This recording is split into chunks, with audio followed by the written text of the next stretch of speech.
प्रजा नामक संस्था की एक रिपोर्ट आई है और उस रिपोर्ट में उन्होंने कहा है कि मुंबई में पानी का जो डिस्ट्रीब्यूशन है, जो पानी की सप्लाई है, उसमें झुग्गी बस्ती में रहने वाले, गरीब बस्ती में रहने वाले जो लोग हैं, उन्हें सिर्फ 40 या 45 लीटर पानी रोज मिलता है प्रति व्यक्ति को। और जबकि बड़ी बड़ी बिल्डिंगों में और ऊंची ऊंची इमारतों में यही मात्रा 135-140 लीटर प्रति व्यक्ति पे जाती है। तो ये भेदभाव क्यों है, इस बात को समझने के लिए हमारे साथ हैं सीताराम शेलार, जो कि पानी हक समिति के प्रमुख कार्यकर्ता है और उन्होंने मुंबई में पानी के हक के लिए एक लड़ाई लड़ी है। तो हम उनसे समझना चाहेंगे कि ये जो प्रजा की रिपोर्ट है, क्या ये रिपोर्ट सही है? पर ये रिपोर्ट का जो, अगर आज मैं बात करूं पानी के संदर्भ में, पानी के अंदर जो विषमता है इस शहर के अंदर, इस विषमता को सामने रखती है। एक बात ये कही गई है कि देखिए ये पानी जो है इस शहर में, वो तकरीबन बाकी शहरों से इस शहर में पानी बहुत ज्यादा है। बहुत ज्यादा मतलब क्या? मतलब कि हमारा राष्ट्रीय मानक है कि एक इंसान को एक दिन 135 लीटर पानी मिलना चाहिए शहरों में, पर कि हर इंसान को मुंबई शहर में 180 से 188 से 190 लीटर पानी दिया जा सकता है। इतना पानी इस शहर में आता है। इसका मतलब 135 से भी कई गुना ज्यादा पानी इस शहर में आता है। लेकिन 135 दिया जाता है क्या हर इंसान को? तो नहीं दिया जाता। तो ये पानी जाता कहाँ? मतलब किसको कितना दिया जाता है? तो ये पानी जो है वो जो सोसाइटी में रहने वाले लोग हैं, जो बिल्डिंगों में रहने वाले लोग हैं, इनको 150 लीटर पानी कम से कम दिया जाता है।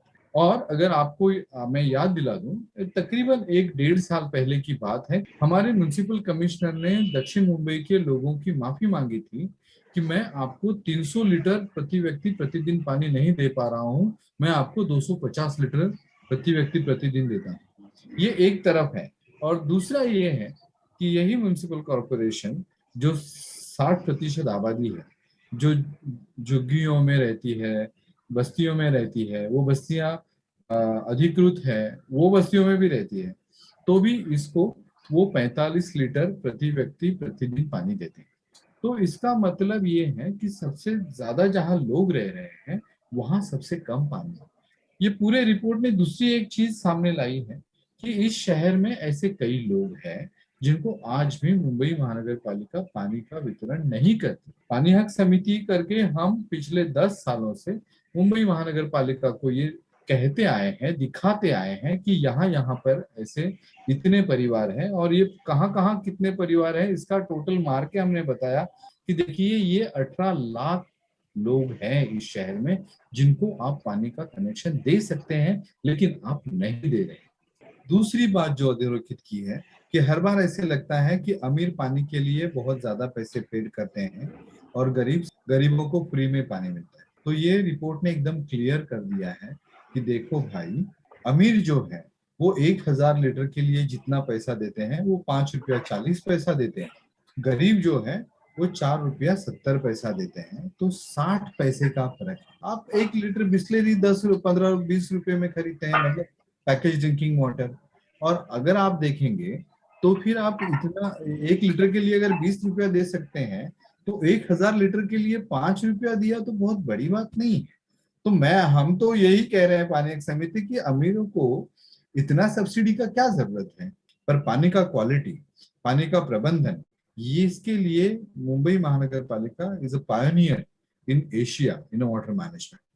और पानी जो अहम है, जो हमें कोरोना की लड़ाई में एक हथियार है स्वच्छता रखने के लिए, ये पानी ही अगर म्युनिसिपल कॉर्पोरेशन मजदूरों को, श्रमिकों को उनकी बस्तियों में कम देगी और तकरीबन 18 लाख लोगों को नकारेगी, तो ये तो एक अमानवीय कदम है और सोचा समझा अमानवीय कदम है। मुझे लगता है म्युनिसिपल कॉर्पोरेशन के प्रशासन और म्युनिसिपल कॉर्पोरेशन के सत्ताधारी पक्ष हैं, इन्होंने इस पे गौर करना चाहिए। हमने प्रशासन से बात की है, उन्होंने हमें बुलाया भी था, हमने चर्चा की है। हमने एक पानी हक समिति करके क्या उस पूरी यंत्रणा में कमियां हैं और क्या सुधार किए जा सकते हैं, इसका एक प्रस्ताव दिया है। आपके माध्यम से मैं ये भी कहना चाहूंगा कि वो मीटिंग पिछले 4 महीने से पेंडिंग है, उस मीटिंग को भी अगर प्रशासन करे और ठोस निर्णय ले तो ये बहुत आसान हो सकता है। तो ऐसा नहीं है कि इस शहर में पानी की कमी है इसलिए लोगों को पानी कम है। ऐसा है कि इस शहर में पानी का व्यवस्थापन है, उसमें विषमता को स्थान दिया जा रहा है, विषमता की जा रही है, और इसीलिए कुछ लोगों को पानी नहीं मिलता है, कुछ लोगों को बहुत कम मिलता है, और कुछ गिने चुने लोगों को बहुत ज्यादा पानी मिलता है। जिनके घरों में हर फैमिली के लिए स्विमिंग पूल है, वो स्विमिंग पूल के लिए भी बीएमसी प्यूरिफाइड पानी देती है। ये सच्चाई है जो गलत है। मैं आपसे और एक बात करें कि ये पानी कम देने के पीछे क्या ये तो नहीं है कि राजनीतिक रूप से पूरे बस्ती के लोगों को एक तरह से कंट्रोल में रखा जाए राजनेताओं के, ताकि उनकी वजह से वो जैसा वो चाहे वैसा उनको वोटों में कन्वर्ट किया जा सके? आपने एकदम सही कहा है। मतलब मैं जो हम जो पिछले 10-12 सालों से एक्सपीरियंस कर रहे हैं, कई बस्तियों में जानबूझ के पानी रोका गया है कि वो बस्ती जो है अगर उसको पानी मिला तो अगले साल उसका वोट जो है वो किसको जाएगा। और जैसे मैं एकदम नाम लेके बता दूं आपको, अम्बोजवाड़ी नाम की एक बस्ती है मलाड की, वो 15 से 20 सालों तक सिर्फ उसका पानी इसलिए रुका गया है कि हर इलेक्शन में एक वादा होता है कि अम्बोजवाड़ी में पानी लेके आए। आज अम्बोजवाड़ी में 25,000 परिवार रहते हैं, मतलब समझ लो कि 50,000 के करीब वोटर्स, एक नगर सेवक के वोटर्स, दो नगर सेवक के वोटर। तो इसका मतलब ये है कि वो सिर्फ उसलिए उसका इस्तेमाल किया जाता है, और कई बार जो है ना सिर्फ उसके लिए इस्तेमाल किया जाता है, प्यार मोहब्बत में ही नहीं है, तो उनके लिए फिर टेम्पररी अरेंजमेंट भी ये जो राजनीतिक लोग हैं यही करते हैं। और फिर वो जो है वो हर फैमिली के पीछे हर महीने का 1,000 रुपया वसूलते हैं। इसका मतलब ये है, और पानी बहुत कम मिलता है क्योंकि जो पानी आता है वो गैर कानूनी पानी है। तो एक तो फिर हम उनको बोलेंगे आप चोर हैं, उनको आप कानूनी पानी नहीं देंगे, आप बोलेंगे कि चोर है। चोर तो एक्चुअली कोई और है जिसको ये पैसे दे रहे हैं। तो आर्थिक शोषण है, राजनीतिक शोषण, ये राजनीतिक और आर्थिक शोषण को कायम रखना ये मकसद है, ये पानी ना देना। ये चोर भी नेताओं के दलाल हैं, पैसा भी लाते हैं और वोट भी लाते हैं, यही लोग हैं। एग्जैक्टली कहीं तो खुद नेता है। मतलब मैं तो एकदम नाम लेके बोलता हूँ आपको, Yashwant Yadav standing committee chairman है। इन्होंने कौला बंदर में पानी नहीं आना चाहिए इसके लिए इनका पिछला 1 साल का कोशिश है। जबकि पिछले साल में 2019 में यहाँ पर बीपीटी ने नो ऑब्जेक्शन सर्टिफिकेट दे दिया कि आप पानी दे दो।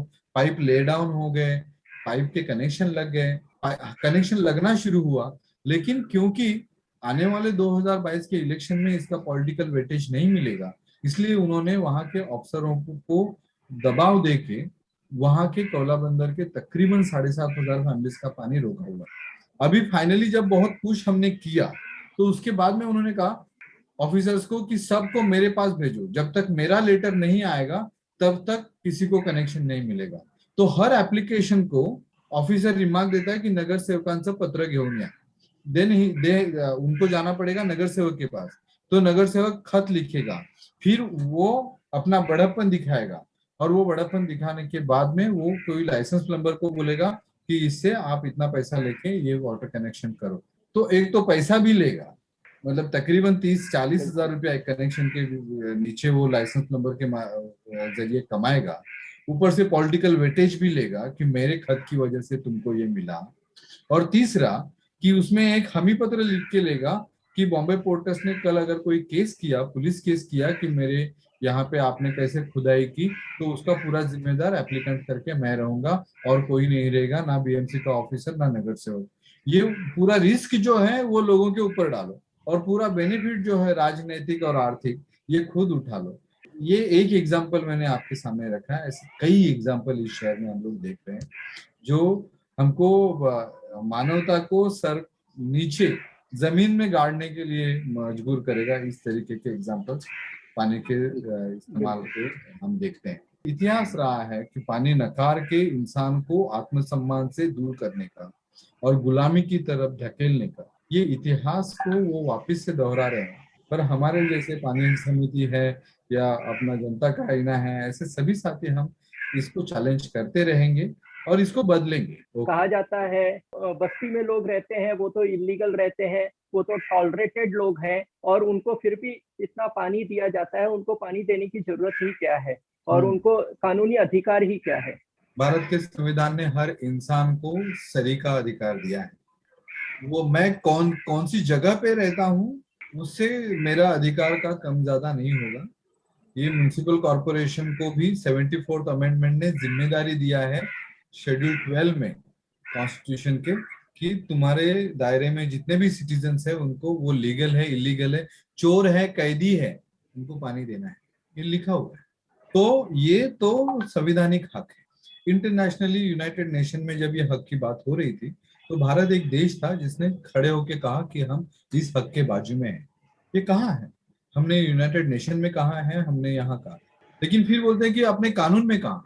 तो हमने एक लड़ाई लड़ी है, आप सभी साथियों के साथ में लड़ी है। और मुंबई हाई कोर्ट ने 2014 के 15 दिसंबर को एक जजमेंट दिया, ऑर्डर दिया है कि पानी जो है is pre requisition to right to the fundamental right to life.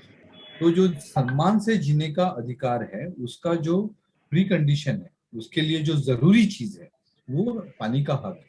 और municipal corporation is a entity who is liable, who is accountable to provide this waters. ये म्युनिसिपल कॉर्पोरेशन को कि आप जो है कॉन्स्टिट्यूशनली जिम्मेदार है। अगर आप संविधान के आगे भी जाएंगे और जिस भारत को अपने आप को वसुधैव कुटुंबकम बोलने का बड़ा नाज है, तो कुटुंब तो पूरी दुनिया है, तो दुनिया में से कोई भी आए उसको भी तो आपको पानी देना ही पड़ेगा। इससे भी परे अगर जाएं और हम डॉक्टर अंबेडकर की बात सुने तो उन्होंने कहा है कि पानी सिर्फ इंसानों का हक नहीं है, पानी हर सजीव का हक है, एवरी लिविंग बीइंग। वो पंछी है, कुत्ता है, पेड़ है, तो ये इसको आप चैलेंज नहीं कर सकते। ये कुछ लोगों ने जानबूझ के फैलाया हुआ झूठ है कि लोग जो है वो असंवैधानिक है, गैर कानूनी है। लोग गैर कानूनी नहीं है, उनके घर जो है वो उन्होंने गैर कानूनी तरीके से बनाए होंगे या खरीदे होंगे। वो नाकामी किसकी है? वो नाकामी यहाँ के सरकारों की है, जो यहाँ पर जिनको श्रमिक तो चाहिए पर श्रमिक को देने को घर जिनके पास नहीं है, उनकी कुवत नहीं है वो सब घर देने की, तो श्रमिक कम इन्वेस्टमेंट के घर बना रहे हैं। ये पूरा माइंडसेट जो है वो कुछ गिने चुने लोगों का है, जिनको एक राजनीतिक खाली उसका बेनिफिट उठाना होता है। ने बोला कि 2022 में जो महानगर पालिका के चुनाव आ रहे हैं, तो यही जिनको पानी नहीं मिल रहा है या जिनका शोषण किया जा रहा है, वो पानी के नाम पर वोट देंगे या फिर धर्म और भाषा के नाम पे वोट देने वाले। मतलब हम तो जिन 70 बस्तियों में काम कर रहे हैं वहां तो हम एकदम क्लियरली कह रहे हैं, मतलब पिछली बार भी हमने कहा कि मसला होगा आत्मसम्मान। हमें आत्मसम्मान से जीना चाहिए, ना सिर्फ पानी। आप पानी तो मूलभूत है, आप हमें पानी नहीं देते हैं, आप हमें इलेक्ट्रिसिटी नहीं देते हैं, आप हमें हेल्पोस की सुविधाएं नहीं देते हैं, आप हमें रेशन नहीं देते हैं। इलेक्ट्रिसिटी देना, पानी देना, टॉयलेट्स देना, ड्रेनेज सिस्टम देना, कचरा उठाना, ये आप नहीं करोगे तो ये हमारी मूलभूत चीजें हैं।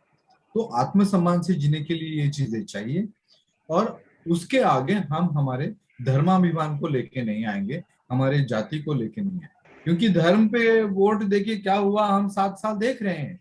7 साल के बाद अभी हमारे आंखें खुल रही है। जहां पर गंगा में जब हम लोग शव देख रहे हैं तो ये कोई बड़प्पन की बात नहीं है। विश्व के लिए हमारे लिए कोई हमारा सीना ऊंचा करने वाली बात नहीं है। तो मुझे ये मतलब हमें ये लगता है कि हम सभी नागरिकों ने ये सोचना चाहिए कि इन मुद्दों पे ही हमको वोट करना चाहिए। लेकिन वोट करते वक्त धर्म, जाति, प्रांत, भाषा, ये हजार रंग की होली खेलेंगे, हम इस होली में नहीं रहेंगे। हम बात करेंगे कि भाई आप दवाई की बात करो, आप पानी की बात करो, आप शौचालय की बात करो, गटर की बात करो, मीटर की बात करो, यही हमारी बात रहेगी। क्योंकि आज भी इस शहर की 50% आबादी इसके लिए मजबूर है। बहुत बहुत शुक्रिया सीताराम आपसे बात करने का, और हम आपसे उम्मीद करते हैं कि आप बार बार जनता का आईना पर आते रहेंगे और इस शहर के बारे में हमेशा बात करते रहेंगे। बहुत बहुत शुक्रिया। शुक्रिया, थैंक यू।